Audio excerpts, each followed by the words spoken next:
Hi there, and welcome to the Kingdom Sexuality podcast. We're Paris and Alana, friends who have a heart for intimacy and long to uncover God's truth and design for sexual freedom within marriage.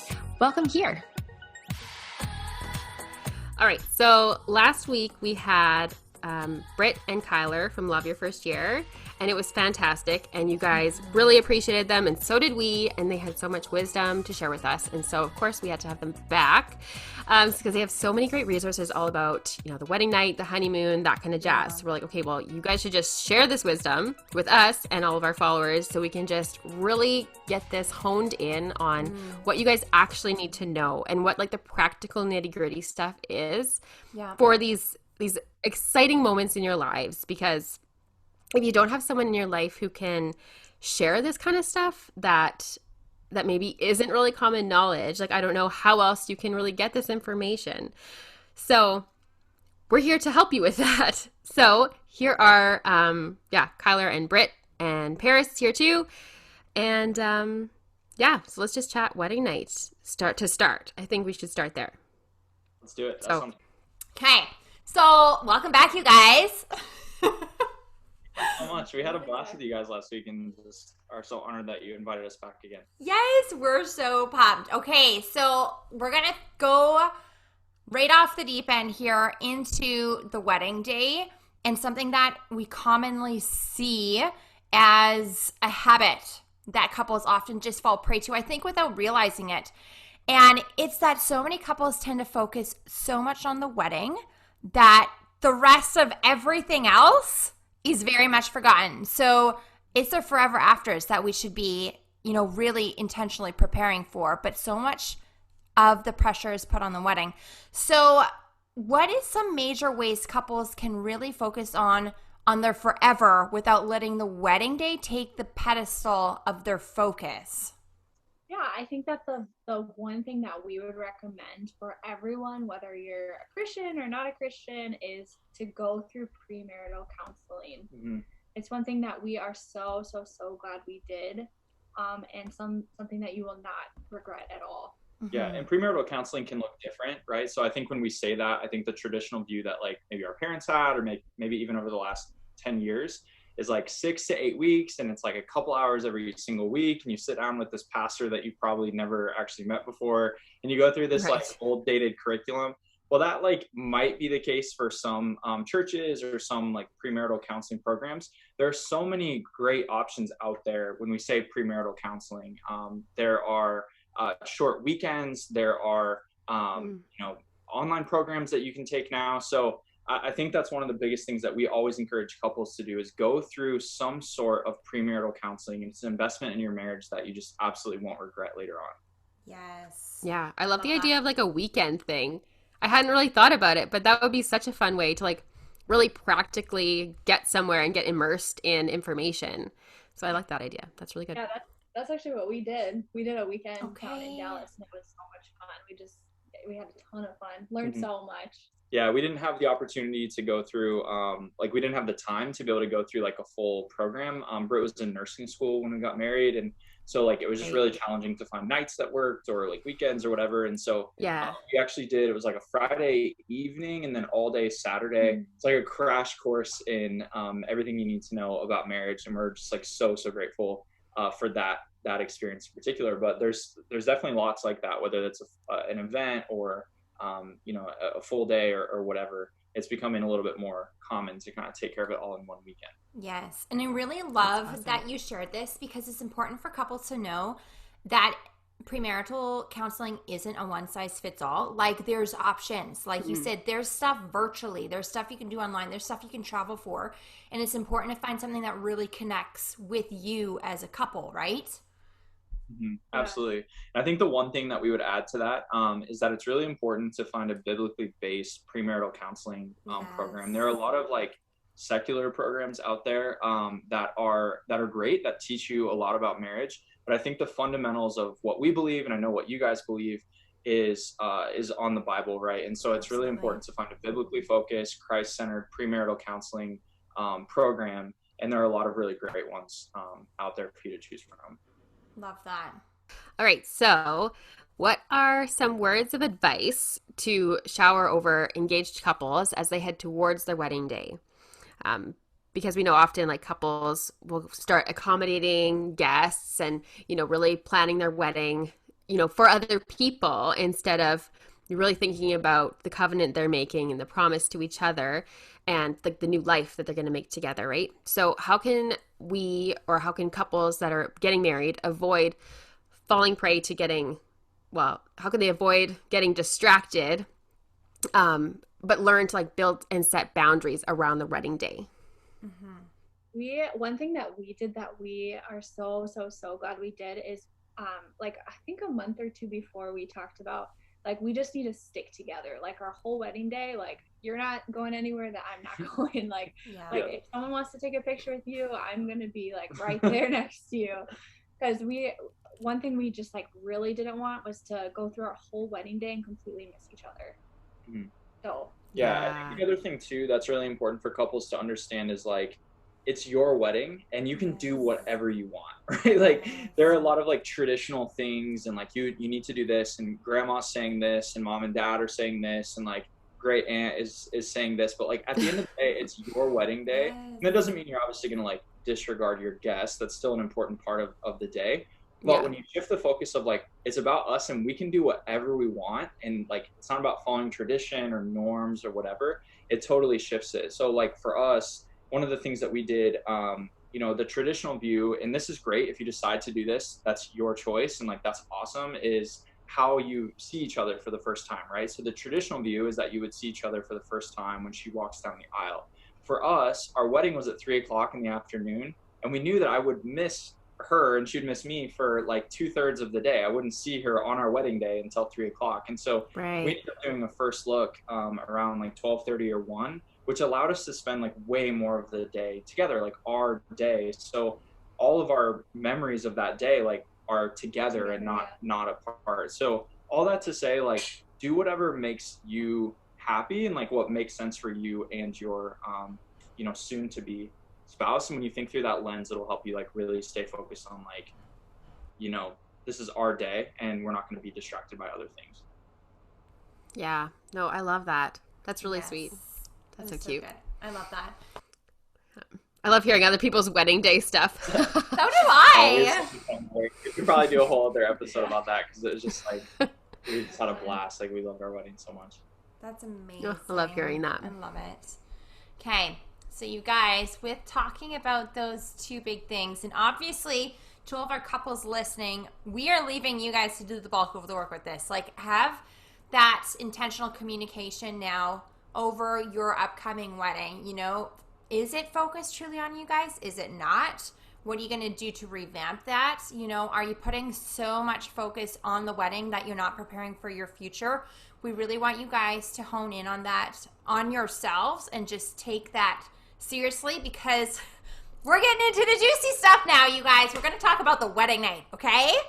And we're really excited for this. I hope you guys are super excited about this. So the first thing we want to address, because Jesus is our Lord, okay? We need to talk about this. Intentionally pouring into communication and prayer over your wedding night is absolutely priceless. You are not doing this. You guys, get on the ball. If you don't have people praying over you, and if you don't have, people that you're staying accountable to as temptations come up, please do yourself a favor and safeguard your marriage in this realm, because we're going to be talking about this in a very sexual manner now. We're going to go into sexuality, okay? So the enemy, this is a quote that I freaking love. The enemy does everything he can to get us to fall into sexual sin before marriage, and then he does everything he can to keep us from sexual connection as a couple after marriage. So that's what we're going to be basing so much of this around, right? It is such a big deal. And you guys might feel like that is so stupid, because your sex hormones are probably going nutso right now. But you guys, it's legit. After marriage, the enemy is right there on the door. So you guys need to get real about this and very serious about this, and keep covering your marriage in prayer, protecting that and safeguarding that, okay? Kyler and Britt, we want to know your thoughts on that. All right, for sure. Yeah, let's do it. No, I think as we were kind of preparing for this episode and just kind of like talking through some of these things, like obviously these are exactly like what you said. We could talk about sex on our Instagram page, for instance, and like ask people if they have any questions. And one question is about like, hey, how do we like protect our purity? And then the other question is like, how do we like actually have an intimate sex life after marriage? Like those questions seem to be like, I'm like, what do you mean? Like, how are these the same question? But you phrased it so well with that quote. Like, it's so important to understand like how to kind of prepare for that in a healthy way that protects yourself during engagement, but then also when you're, after I do's have been exchanged, like you're ready to roll. So I think the one thing that we kept coming back to, and we teach this a lot, is that sex is service, right? So for engaged couples, the best way to prepare for that and like preparing for intimacy and like preparing for that component of it is to practice serving your fiance in non-sexual ways during your engagement. So that way on the wedding night, service becomes just a very natural response, right? You're so used to serving them in other ways that you desire and that you want to, and that you're able to serve them on the wedding night. I think we get so focused on like, what's in this for me? And like, what am I excited about? And like, what are my desires and what do I want? That we forget that like sex is service. Like it's an opportunity to glorify God and honor your spouse and serve your spouse. So I think practicing serving each other before you're married is a great precursor into serving each other through sex once you are married. I love that. Yes. It is so good. Yeah, that's a beautiful way to put it. Yes. And it's funny, and I love that it's a man saying that. Yeah, absolutely. Can I just say that? Because often it's Paris, it's you and I, we're saying this, and it's like, I'm always so scared that women are going to be like, well, what are we just like serving our husbands all the time? Like, we're submitting to our husbands, we're blah, blah, blah. But it's not at all. But so I love that it's a man saying this for once on our page. So thank you, Kyler, for saying that. I have so many incredibly godly men. We were at a men's retreat at church this weekend, and like just like people pouring into me and like our marriage that it would be the dumbest thing ever to say anything contrary to what I just said, because of how many people have told me to serve my wife, and whatever area that looks like. So I know your audience is probably has a lot of females, but I think like if you're a man listening to this, like the greatest gift is serving your spouse, because serving your wife, because she will return that tenfold. Absolutely. Like if you want an incredible sex life, and then this is probably an aside like for married couples, but if you want an incredible sex life, men, like stop just saying like, well, my wife isn't having sex with me. Like start serving her, and you'll just see her open up through that to you. So that's a freebie. That one's on the house. So Amen. That's so good. So good. Yeah. I think the other thing too that we talk about a lot with engaged couples is just asking like kind of high level questions. We talked about expectations earlier, and it's really important to get on the same page about expectations relating to like your wedding night too. I think Britt can share. We've got a few that we wrote down, but just like the idea of like expectations. Yeah, some of the questions we thought like would be good just to talk about with your future spouse is like those, kind of easy but important questions like, do you expect us to have sex on our wedding night? Or like, what does sex mean to you and why is it important for us? Or one thing that was kind of like, and not really an issue for us, but like a source of tension. Was like, where will we spend our wedding night? And like for me, it was like I wanted to like make it really special and like go to like a really nice place, and Kyle was okay with just going up the street to the Motel 6. Like he didn't really So okay, to defend myself, so Britt wanted to go like an hour away, like hour and a half away, to this like spa resort thing. And I wanted to just stay in town. I didn't want to go to the Motel 6. I know she's laughing at me behind you, but I was like, well, let's just stay in town. Like, let's just go like 20 minutes instead of an hour and a half, right? And I'm sure everyone can probably figure out why that's the case. But I'm so glad that I ended up yielding to her on that, because we had an incredible one. We had a great drive up, like that hour and a half. We talk about that so often, like that moment together right after we were married was really special. the other questions that we thought would be good to ask each other is like, what are you most nervous about, and what are you most excited about for the wedding night? I think those are also really, really good ones. Yeah, we talked about boundaries in the last episode, which are really important. But I think that a lot of engaged couples like will get a little sexually explicit talking about it. It's like, oh, we're like not physically crossing any boundaries, but we are like talking about like, here's this position that we want to do on our wedding night, and like I think there's a careful line to walk there, right? And so these questions that we have that we just shared, and this is 5 of about 15 that we have, that we typically share with couples, but like these are higher level questions that you can ask at really any time, especially as you kind of get a little bit closer to the wedding night, that will help maintain those boundaries, but also help just open a clear line of communication and expectation with your future spouse. Yes. No, that's really good. Because I think, like, I feel like we had, like Jeff and I, like my husband and I, we had talked about expectations maybe beforehand. Like, I remember talking about, okay, like, maybe we'll have sex on our wedding night, maybe we won't. But it's interesting how, for me, my expectations changed for myself after the wedding. Because, like Paris, you were saying before, where it's like, before you get married, you want to have sex all the time, but then after you're married, then that can often be, the opposite or whatever.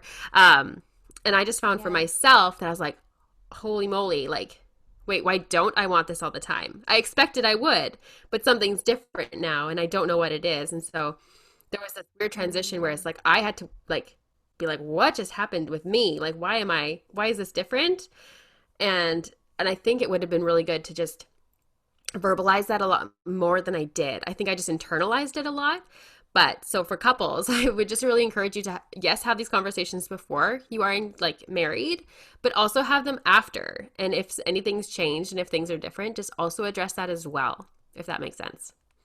Yeah, totally. It's an ongoing conversation. I mean, these are things that'll help get you going, but like this should not be the last time you ask questions about sex. Like, it's like wedding night is here, and then like, okay, cool, we're on the same page. Like that will just, it'll ebb and flow like throughout your relationship, and there's seasons where you're busier, and like seasons where like there's more, you're closer together and there's more intimacy, and like just maintaining that conversation and coming back to these questions often, I think, is really important.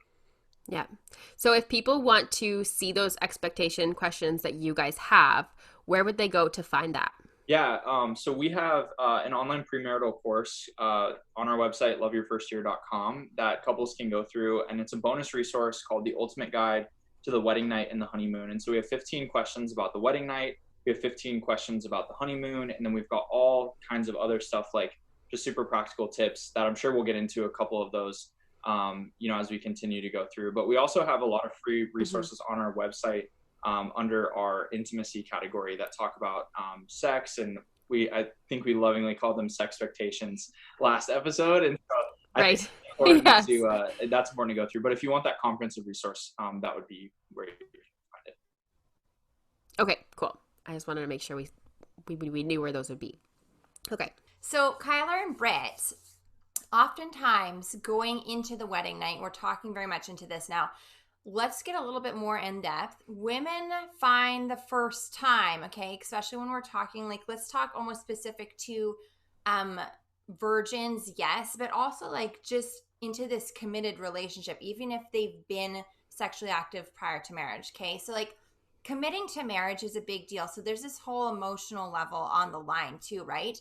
And women often feel very uncomfortable, and this massive vulnerability all of a sudden often comes out on the wedding night. How can this be combated, and how can we really encourage our men out there to really embrace this and come to an understanding of this, and encourage the women that that's okay to feel that way and just to prepare for these kind of things? I would say like that sex generally is more uncomfortable for the women, kind of like you were saying, Paris. It's just like, it is just like a very vulnerable time between just the two of you, and I think women are almost like more emotionally invested into it to some extent, I guess. Yes. And so I think it's good to talk about it a little bit beforehand, and And I don't know, what would you say from like a man's perspective? Yeah, I mean, there's a couple parts of that.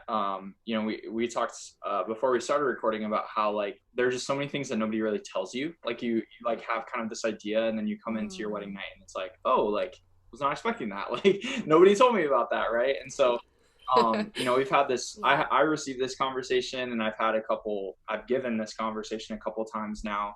And there are kind of two main points for the guys listening that are really important to understand. First is like, now you know that it probably is going to be more uncomfortable for her if you didn't already know that, right? So with that knowledge, it's important to go slow and yield to her needs, right? So like that means like asking a lot of questions. Are you doing okay? Like, is this uncomfortable? And if the answer is yes, like maybe that means going back and slowing down a little bit more, or trying something new and coming back to it later, right? Like you have a lifetime to be sexually intimate, and like it doesn't have to all be explored on the wedding night. So yes. You need to say that again. Yes. It's trust me, like I was that listener on the other side of this, like not knowing that, and now that I'm married, I have the wisdom of hindsight, right? So yeah, I would say go slow, yield to her needs. But like I mentioned earlier, like if you're viewing sex as service, you're already doing that, right? You're already serving her through that. The other thing too, and like this is like a little like practical, I guess, and I had no idea about this, like just nobody told me. Like I was like, yeah, I know it's probably going to be uncomfortable, I know it's probably going to be painful. Nobody tells you that it literally might not work. Like it literally might not physically work or fit. And so like I don't know how else to phrase that. You can fill in the blank. And like if you're not prepared for that, it could set you up for a lot of just like frustration and discouragement and like disappointment. And so, but if you know that, and now you do because I'm telling you, you can now have that conversation and say, okay, what's going to happen if that is the case? What happens if it is uncomfortable? What happens if it doesn't work? And then adjust your plan accordingly. So that's what I would say to the guys. I love that. And I'm going to speak into that for a second, and I'm going to be very honest with you guys, because I think being very honest and seeing that what Kyler and Britt are saying right now is very, very real. And a lot of people feel almost shameful to talk about it. And we want to break that stigma. So I'm going to break that with my own story. And I'm just going to share something here. When Neil and I got married, I was 18. Neil's 20. We were literally babies, okay? We knew nothing about sex. We were virgins. We were literally the most naive of the naive, I swear it. And the wedding night comes along. And I love all these points that Britt and Kyler are saying, because I'm like, yeah, we could have used that. We could have used that. We could have used that. Because when you're coming out of a place of service, which we each genuinely thought we were, but we'd missed the conversations beforehand to really solidify those things, you know? And I mean, we did not have intercourse on our wedding night. And I was destroyed about that. Like, I thought I was the ultimate failure. And then I had a meltdown on our wedding night. I was like, what is wrong with me? And I was like, just blown away, because everybody talks about how great sex is, but no one talks about the reality of being your first time in the wedding night and saving yourself and like godly sex, you know, and like just really embracing the rawness and the reality of what it often is, you know, when you've worked very hard to save yourself. And so that was crazy for us to experience, and then realize afterwards that that's very common. But I was like, man, to have known that beforehand would have saved us a lot of heartache and emotional trauma, because we had a lot of stuff to work through after that, because like I seriously thought something was wrong with me. And so I want to share that with you guys, because if that has been your experience and you're only just realizing this now and like, oh my gosh, that was me, know that that's normal. And for those of you heading into your wedding night, give yourself so much grace and have the conversations, because if sex doesn't happen, that is totally okay. The best thing I think you could do is just listen to one another and serve one another's needs. If that's one of you being nervous or uncomfortable, okay, you need to drop the reins and just pull the horse in right there and just stop and reevaluate. And continue, though, to cultivate intimacy in other ways, whether that's emotional or just being together. Don't end the intimacy. You're still going to cultivate that, because it's easy to fall and kind of, you know, get very emotional and wrapped up if something doesn't work, you know. That's not what you want to hold on to with your wedding night. So continue, like have a plan B. Have a plan B going into, okay, if this didn't happen, fine, amazing. Like Kyler said, you have forevermore to pursue this and invest in this. And I love that. I love that you made that point. But have a plan B going beyond that. So with that being said, you guys, we kind of just covered like some intimate details of the wedding night, but we're not going to go super hardcore into this because it is something very intimate. And we actually want you guys as couples to do this together. You know, like we want you guys to listen to what God is calling you to. So Kyler and Britt here we've mentioned this a little bit before, but we're going to go fully into it now. They have an absolutely extraordinary premarital course that they've set up that is worth its weight in gold. And this is something both Alana and I looked over and we're like, oh my gosh, if we can go back in time and have this, we would do so in a heartbeat.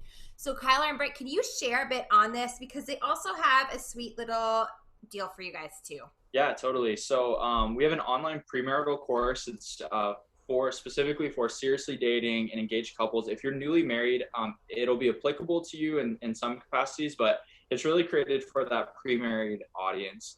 It's all video based, so you'll see teaching from us. You're hearing us now, but you'll see us through the course. It's broken down into 7 different sections covering everything about God's plan for marriage and what does that look like to be a godly husband and a godly wife, to communication and conflict, family and in-laws, finances. And then lastly, we end the course with spiritual and sexual intimacy, which is totally in line with what we've been talking about over the last couple of weeks. In addition, you'll also get a 60+ page course workbook that you can download. You can go through it with your fiancé, whether you're together or virtual. We've got some couples who jump on like Zoom or FaceTime, meetings to go through the course content.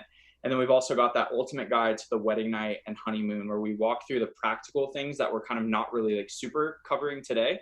But you can get that course. It's totally self-paced and you can go through it at your own convenience with your partner to help you really prepare for marriage and ultimately love that first year and overcome all of these challenges that we hear so much about during the first year of marriage. And so if you're listening to this podcast, this is specifically for you. You can take $15 off the course by entering code Kingdom15 at checkout. And you can find a link to the course on the Kingdom Sexuality website, which is kingdomsexualityministry.com. Or you can go to loveyourfirstyear.com and you can find it there. But Kingdom 15 will get you $15 off that course.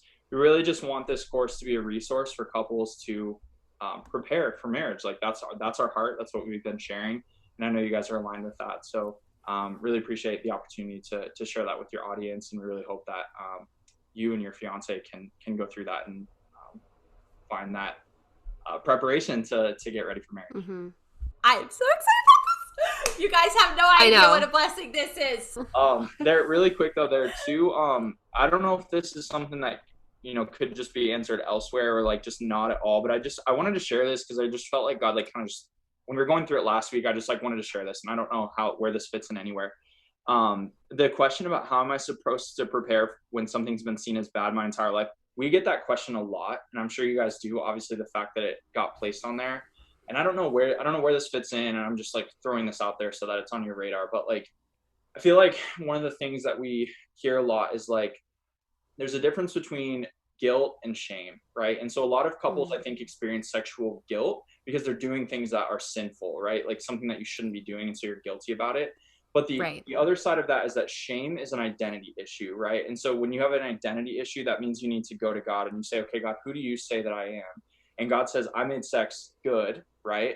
And so this is not something that is sinful. And so I think it's important for couples as they transition into this, like there's a little bit of like going from guilt to shame, and it's kind of confusing to like figure out what that looks like and why I'm experiencing this. But if you're already married and understanding like I'm experiencing shame like in my marriage as it relates to sex, and like assuming you are like there's nothing funky going on there, like it's really important to just go to God and say like, okay, God, who do you say that I am? Like, what is my identity in you? And he tells us every single time, right? Especially through his word and just like through like speaking to us. And so that's something we see a lot, like especially in engaged couples as they transition into like married couples, is this idea of shame. And I'm sure that's probably a topic for another day, but I just wanted to share that because I just feel like so many couples confuse guilt and shame, where guilt is a sin issue and shame is an identity issue. Yeah, no, that's really good. I feel like there's definitely a need to talk about that. And I think too, it's something that it happens so maybe subtly that you don't even know when you're transitioned to one or the other, right? Like, right. That's good. Paris, what are your thoughts? No, I love that. I think that's a big deal. I think that's something I would actually love you guys to highlight, taking over our stories, because that's huge question. That's one of our number one questions that we get too from our married couples. You know, they're like, how do we deal with sexual shame and sexual guilt from our past? Yeah, that could be a whole, literally an entire episode. I just wanted to, like, we answered it, and Britt and I spent like half of our walk talking about that last week, so I just wanted to make sure that at least somebody. No, it's somebody else. No, it's good. Our thing heard it.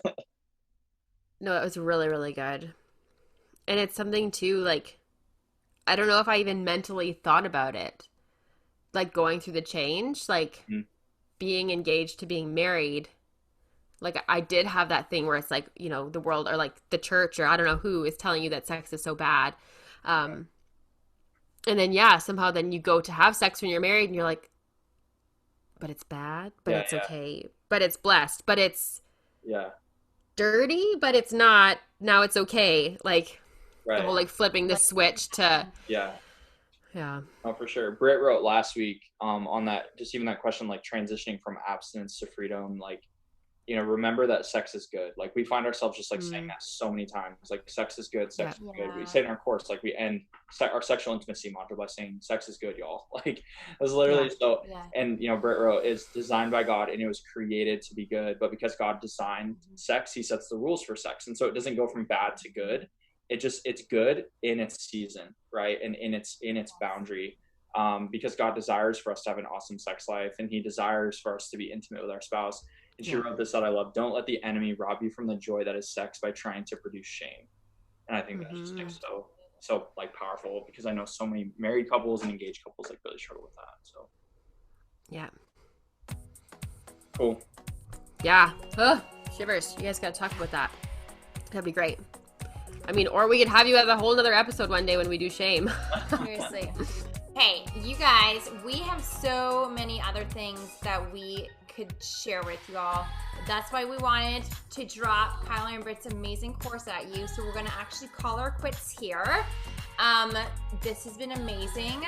We absolutely love hosting you guys. Kyler and Britt, you guys are just such an incredible couple and just amazing kingdom warriors for this amazing journey on earth that we have through marriage, and specifically through cultivating our marriage is on biblical truths and towards godliness and relationship with Christ.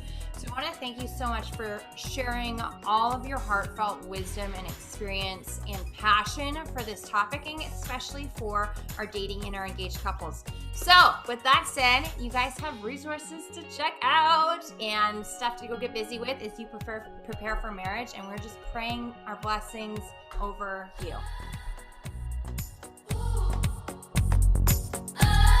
Hey friends, thank you so much for hanging out with us as we dive deeper into meaningful, godly intimacy, tackle the hard questions, and embrace truth while we're at it. We're also on Instagram at Kingdom Sexuality. You'll find our Instagram handle below in the show notes, where you'll also see any other resource links we may have mentioned in today's episode. As always, our hearts are to cultivate deep community and freedom with you guys, and we cannot wait to continue this journey alongside you. We'll see you in the next episode.